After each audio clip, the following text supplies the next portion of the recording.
being the distance I might have, wasn't actually able to meet. So yesterday I went to meet with them, and Georgina arranged this for me. And I wanted to meet with them because I wanted to go to the Librotraficante Underground Library, which I'll talk a little bit about later. And I wanted to go to Makora Mayapan, which is where the Librotraficantes met and gathered. And I got there yesterday to discover the library no longer exists for political reasons. And the space, Makora Mayapan, that space, that 40,000 square foot factory that was reclaimed by these women who had worked in the garment industry, who had slaved in the garment industry, who had fought labour battles in the 70s and onwards, that building has been shut down by the city because they are not using it appropriately. They are not making enough of the space, which the finances are being used incorrectly in the respect of they're not making the money that the city wants them to make, based on how the city wants them to make it and who the city wants them to make it for.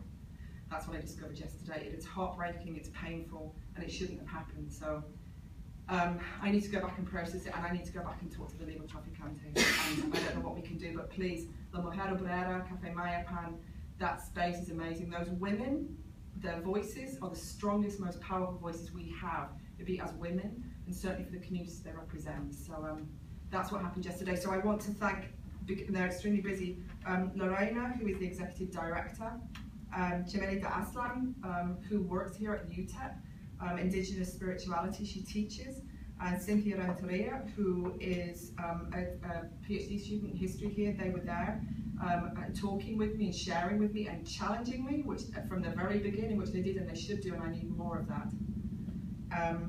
And Hilda, who shared stories with me that moved her to tears, and also, you know, me. So I just want to thank them publicly. So let's get started, because it's all part of the work I'm doing.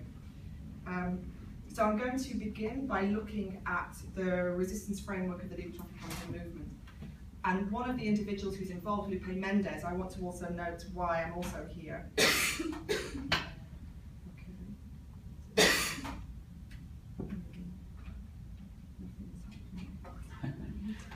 Welcome to Hospital. Oh, wait, too fast. Okay. Yeah, sorry. Lupe Mendez is one of the Librotraficantes, and he's currently undergoing his MFA in Fine Arts here, the online program, and I wanted to give a shout out to UTEP for bringing him in. And just this guy, you know, you should know this name, he is an amazing voice. So I wanted to bring him here too. Guadalupe Mendez. So, Librotraficante y Que, an analysis of a movement. So I'm going to be looking at what I see as the resistance framework of the movement, and I'm going to be examining how in forming a caravan, it followed an American, and when I speak of American, I'm not simply speaking of the United States, yeah? An American tradition of dynamic mobilization, and how the movement became what I would call a cultural emergency response team, and how the movement usurped nativist notions of illegality and legality in the borderlands. I'd like to examine how the movement responded to the rendering illegal of the American stories of the Tucson Unified School District's Mexican American Studies program, and how right-wing initiatives, I would argue, have consistently sought to mark brown bodies as outside of the law. I'd also show how in the smuggling of banned books back into Arizona, and then the bearing witness to the increasing neoliberal respatialization of notions of the American story, the Caravanistas reclaim dominant discourse on Latinos in the US. So let's have a look at where they came from. So the Librotraficante movement grew from a literature and literacy group, Nuestra Palabra, Latino writers having their say, and it was founded in 1998 in Houston by writer, educator, and activist Tony Diaz, right here. If you know the Librotraficantes, I'm not sure how many people know the Librotraficantes. I love this picture because it shows them a little bit younger, and this is the work they were doing. And if you know them, it's quite a funny picture, but it's wonderful. So this is the four of the group. Laura Acosta is not there, and I'll talk more about them. So through workshops, showcases, and book festivals, Nuestra Palabra claimed and reclaimed space for the stories of a myriad Latino communities in the Houston area and certainly beyond. Chicano cultural theorist Tara J. Yosso argues that such storytelling and counter-storytelling, quote, strengthens traditions of social, political and cultural survival and resistance, nullifying the majoritarian narrative of reality. Now for Diaz, for Tony, raised in Chicago, he's the son of migrant workers, the power of these traditions comes as no surprise. He says, we knew we were rich in cultural capital, in passion, in creativity, welcome, and we work hard, we work crazy hard. These are all the characteristics that have helped our community survive. So in 2002, which I think this face is quite familiar to many of you, in 2002, Nuestra Palabra, they held the inaugural Edward James Olmos Latino Book and Family Festival in Houston. They drew over 15,000 people. This group drew over 15,000 people, and by 2004, attendance numbers had grown to 30,000. This level of community mobilization, fueled by successful strategies for social activism, connected Nuestra Palabra both locally and nationally with networks of with writers, with activists, with educators, with artists, with sympathetic politicians and media, and with a bedrock of what Yosso terms community cultural wealth. So in 2012, when Tucson's Mexican-American Studies curriculum was dismantled, when this bibliography was banned, and when the community called, including Georgina Delia Perez here in El Paso, in just a few short weeks, the Librotraficantes were ready, and it was a few short weeks, like a month. So let's have a look at this term, the term Librotraficantes. So it can be translated simply into English, and I explain this to my students as book smugglers. But connotatively, however, I argue that it reflects the prevailing discourse of illegality in the United States, as Chicano and Latino communities continue to be intrinsically tied to rhetorical borders, to negative narratives on immigration, and to the movement of illegal aliens. But now let's look at that. Although the term illegal alien, as we know, is slowly being removed from print, with the Associated Press style book no longer sanctioning its use. This was in 2013. And with CNN, I think they announced this last week, that they would reissue their editorial guidelines banning its use. I argue that the term remains tattooed to a national narrative, a narrative transmitted through national media with distorted, racialized assumptions of Latinos, reflecting and legitimizing what Foucault terms as regimes of truth.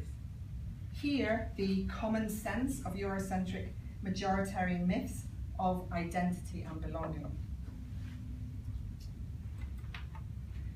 In his 2014 book, Juan in 100, The Representation of Latinos in Network News, Otto Santa Anna argues that network journalists consistently misreflect and underrepresent Latinos, who make up 17% of the population, but only 1% of the reported news.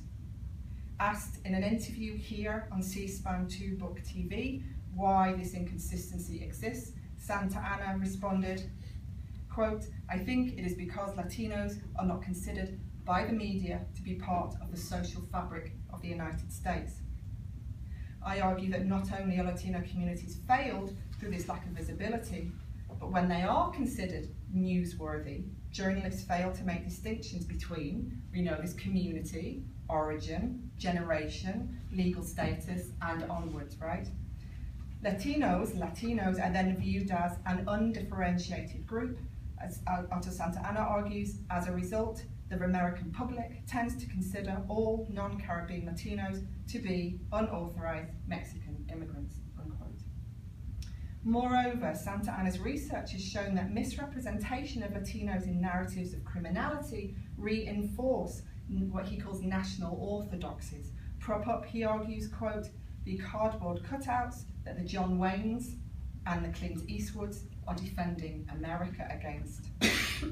And in doing so, I assert this narrative continues to suffocate the path of migrant struggle with stories of invasion, Ebola, drug wars, coyotes, killings, kidnappings, And according to Fox News, as you probably know, that ISIS is just 8 miles across the border, right here.